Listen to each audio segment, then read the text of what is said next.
Some 15 million people with ancient culture. 95% are lowlanders of northern origin, but intermingled with other immigrants from the surrounding areas.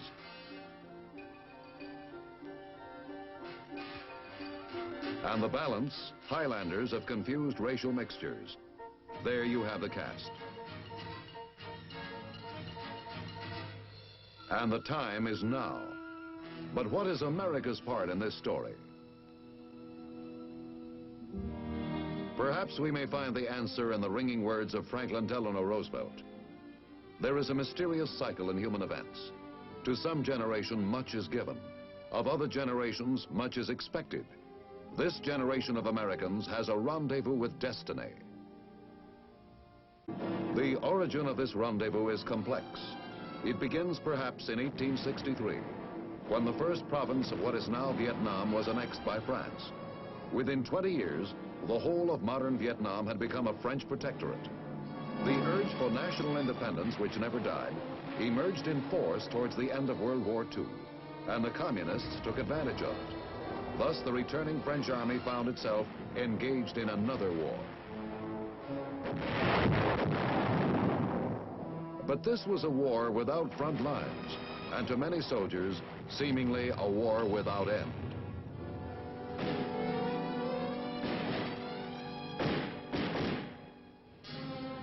But on May 7th, 1954, with the fall of Dien Bien Phu, the so-called Indochina War did come to an end. A termination which left the new nation divided between a communist North and an anti-communist South.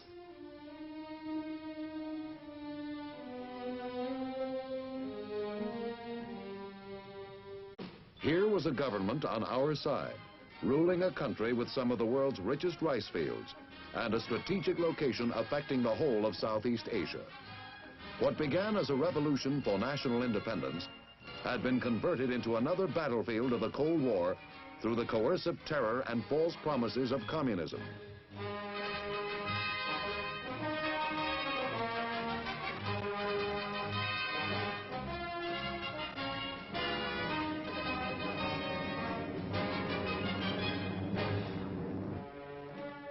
(1961) was the critical year, and our decision was that the anti-communist portion of Vietnam must get our full support. And so we came to Vietnam, Americans from the Army, the Air Force, the Navy, the Marine Corps, and civilians too, to advise and assist the government of South Vietnam. We face a rugged environment harboring an invisible enemy. Swamps, mountain, and jungle provide the communist with an almost impregnable fortress. The native population, persuaded by false promises or stricken with terror, becomes the enemy's human shield. And too often, the stolen fruits of their hard labor become the enemy's principal line of supply.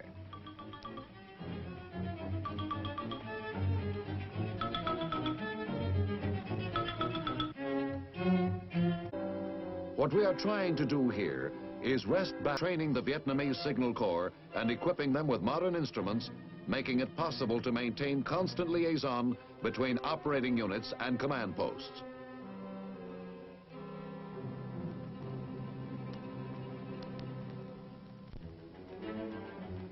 There are many here, Americans and Vietnamese, who believe that better communications are the key to the problem. Their improvement is gradually depriving the Viet Cong of opportunities to apply overwhelming force to isolated villages and outposts, unable to summon help.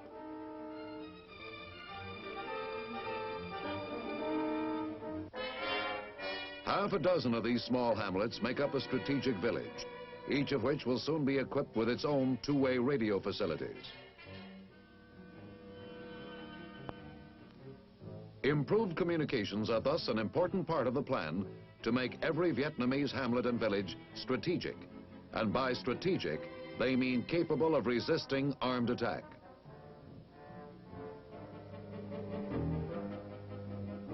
With speedy communication, retaliatory action against Viet Cong surprise attacks can be swift and pinpointed.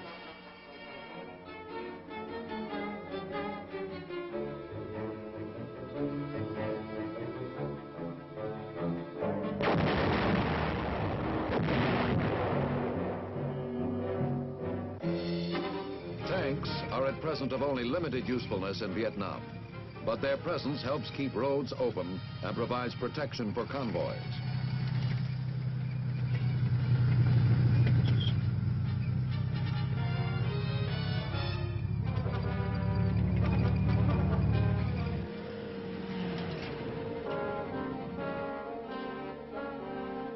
Guerrilla wars have a habit of growing into full-scale national wars.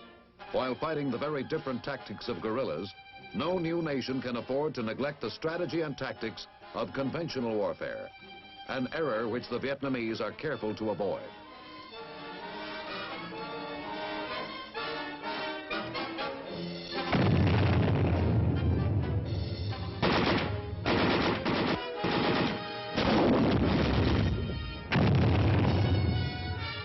The moment conventional science and tactics are neglected, guerrillas with foreign-based communist sources of supply are quick to convert to full-scale modern warfare. To prevent this, the Vietnamese, with American advice and equipment, maintain a well-trained, well-equipped conventional force while dealing with the immediate problem of the elusive jungle-based guerrilla.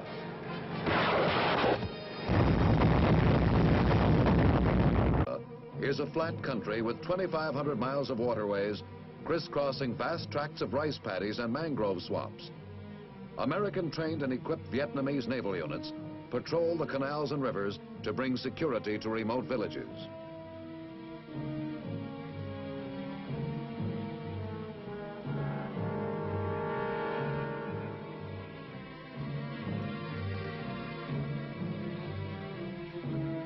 On broader waterways, larger and faster vessels are employed for such duty.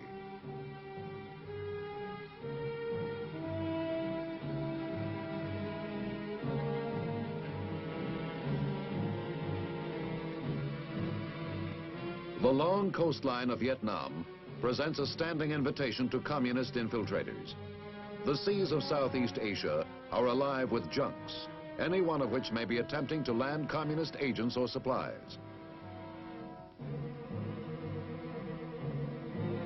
An extensive junk fleet of its own is maintained by the government of Vietnam to intercept and inspect all suspicious vessels.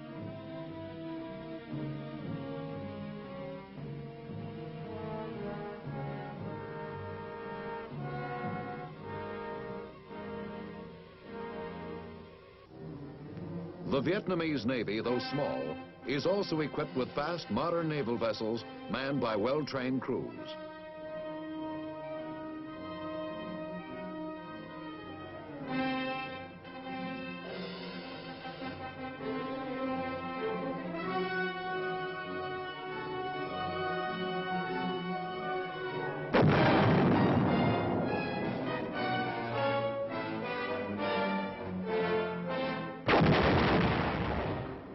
Vietnamese Marines, increasingly well-versed in United States military tactics, coordinate their power and skill with land and air forces in attack and pursuit.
The Vietnamese Air Force has been built up into sizable strength with American aid.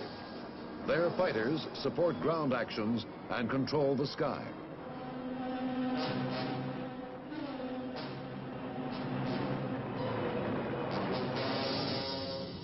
Their transport craft drop troops and supplies to keep the Viet Cong on the run, to trap them in a net.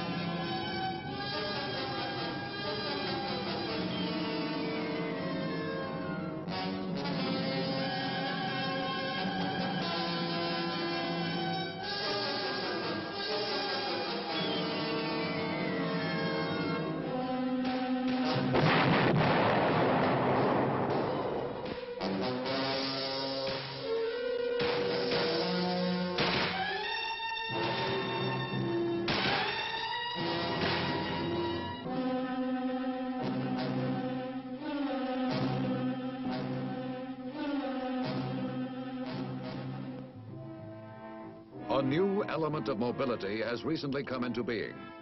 The increasing use of American transport helicopters has made the enemy reluctant to travel or attack in large numbers.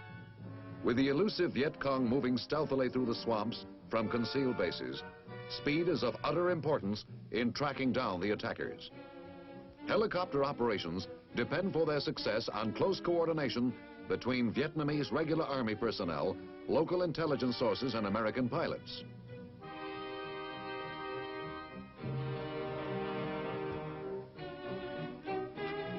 American pilots and helicopters came into use in Vietnam as one part of the response to the hit-and-run tactics employed by guerrillas.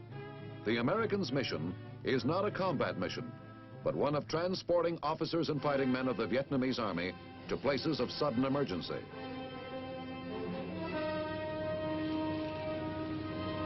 Often helicopters are used to lift hundreds of Vietnamese troops from their field headquarters to the scene of the crime.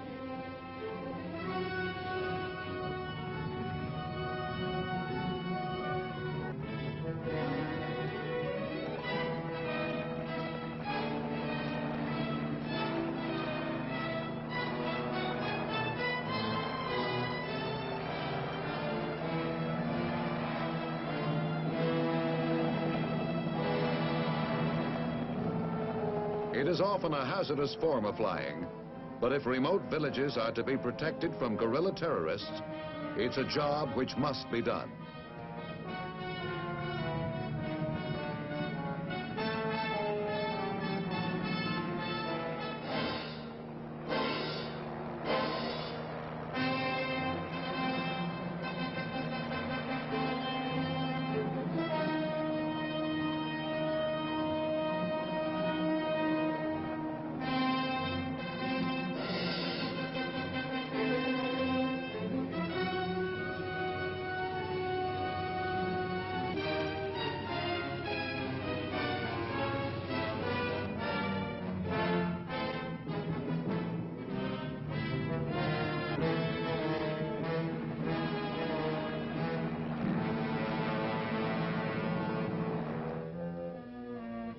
Although the communists can vanish by hiding in villages or submerging in canals with bamboo tubes in their mouths, quick action has often resulted in their capture.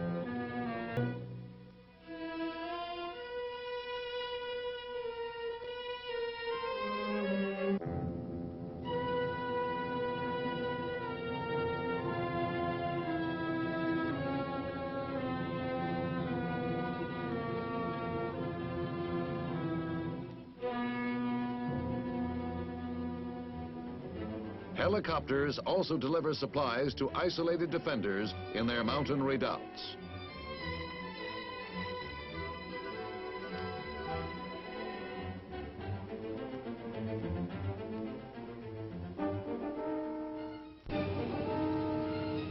The helicopter makes possible the frequent rotation of men stationed in remote areas.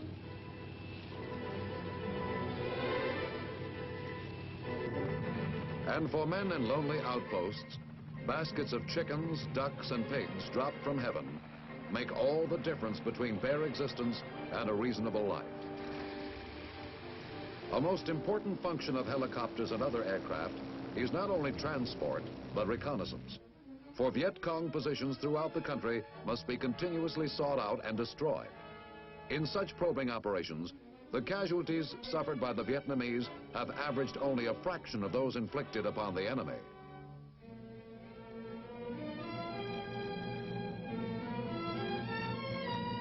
As one American advisor has said, everywhere in Vietnam, the main problem is mobility. As the Vietnamese Civil Guard becomes increasingly well-trained, they are able to free the regular forces for action in the field by taking over many of the static defense jobs. They guard bridges, rivers, and roads, and generally keep order and security in rear areas. In central Vietnam, nearly 40,000 square miles of sharp slopes and rugged mountains are some 10,000 square miles of flat farmland. Of it, none is more important than the central highlands. The Communist General Giap has said, to seize and control the highlands is to solve the whole problem of South Vietnam. It is a region which has been the object of the furious and incessant communist attacks. Today, however, American help in planning Vietnamese counteroffensives and an intensive program of psychological warfare to win the peasants has begun to slow the communist momentum. Americans are teaching both Vietnamese soldiers and volunteers from the villages techniques for patrolling surrounding jungles, flushing out the Viet Cong guerrillas before they can mount an attack.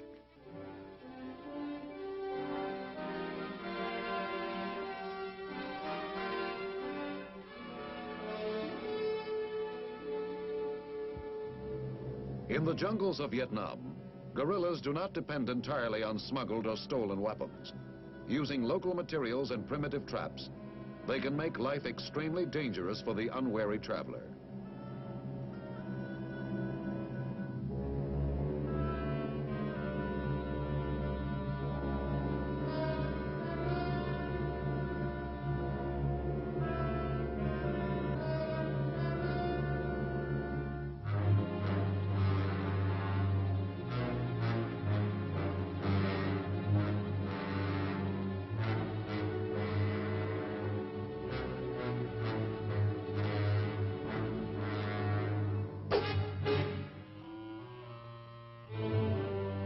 The Vietnamese and American advisors have initiated a vast program of relocation, moving isolated tribes into specially constructed and protected strategic villages.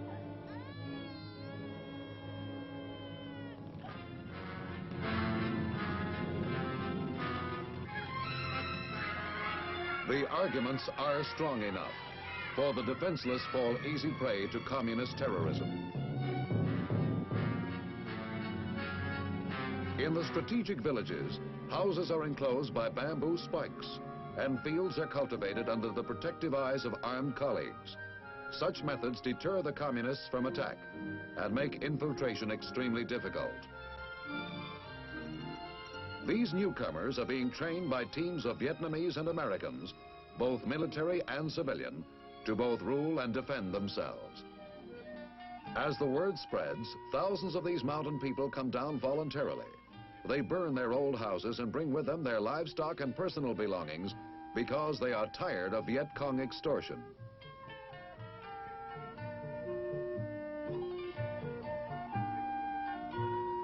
Today, even a number of Viet Cong guerrillas, originally dragooned from the peasantry, have deserted and returned after learning that their homes are now secure against guerrilla terrorism.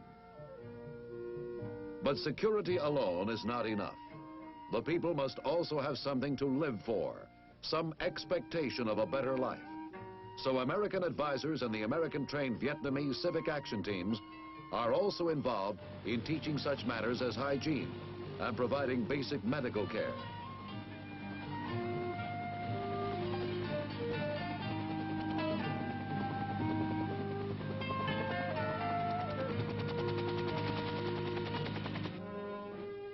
For intelligence work, the eyes and ears of the mountain tribesmen are invaluable. As American Vietnamese teams win them over to active collaboration with the free world, the situation of the communist guerrillas becomes ever more precarious. Our largest effort, however, remains the technical military advice we give to troops in the field and to the faculty and students of Vietnam's excellent military schools and training centers.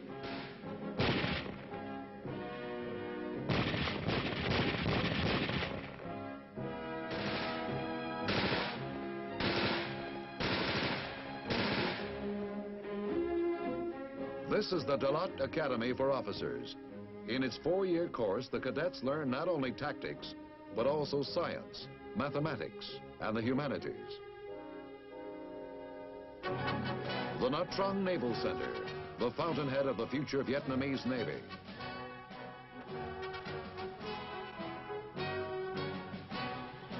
The Nha Trang Air Training Center, for training pilots, navigators, and ground crews.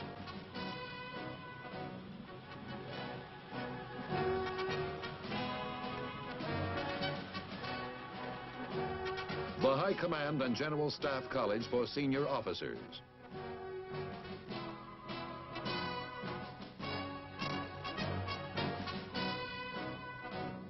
Perhaps the American Military Assistance Program will leave its permanent mark by helping in establishing modern military schools in this country.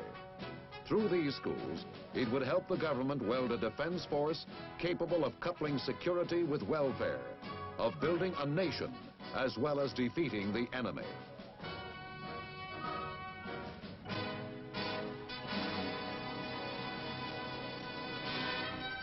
What leads us to our rendezvous with destiny in Vietnam is our deep concern with friendly nations everywhere, whenever they face communist subversion and aggression. As they continue their fight, we also help them to build, so that they will emerge out of their present struggle a strong and independent member of the free world.